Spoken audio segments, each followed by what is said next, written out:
حضرت امیر المومنین علیہ السلام سے ایمان کے متعلق سوال کیا گیا تو آپ نے فرمایا، ایمان 4 ستونوں پر قائم ہے: صبر، یقین، عدل اور جہاد۔ پھر عدل کی 4 شاخیں ہیں: اشتیاق، خوف،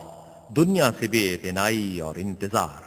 اس لیے کہ جو جنت کا مشتاق ہوگا وہ خواہشوں کو بھلا دے گا، اور جو دوزخ سے خوف کھائے گا وہ محرمات سے کنارہ کشی کرے گا، اور جو دنیا سے بے اعتنائی اختیار کرے گا وہ مصیبتوں کو سہل سمجھے گا، اور جسے موت کا انتظار ہوگا وہ نیک کاموں میں جلدی کرے گا۔ اور یقین کی بھی 4 شاخیں ہیں: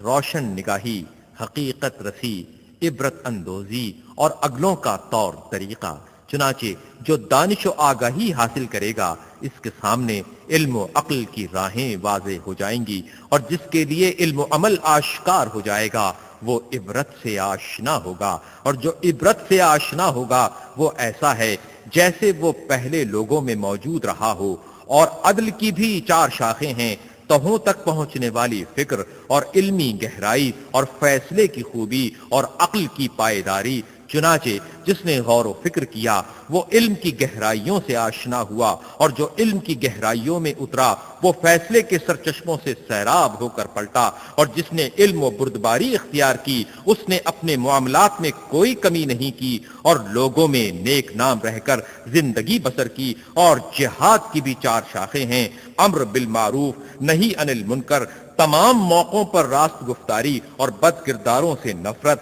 چنانچہ جس نے امر بالمعروف کیا اس نے مومنین کی پشت مضبوط کی، اور جس نے نہی عن المنکر کیا اس نے کافروں کو ذلیل کیا، اور جس نے تمام موقعوں پر سچ بولا اس نے اپنا فرض ادا کیا، اور جس نے فاسقوں کو برا سمجھا اور اللہ کے لیے غضبناک ہوا اللہ بھی اس کے لیے دوسروں پر غضبناک ہوگا، اور قیامت کے دن اس کی خوشی کا سامان کرے گا۔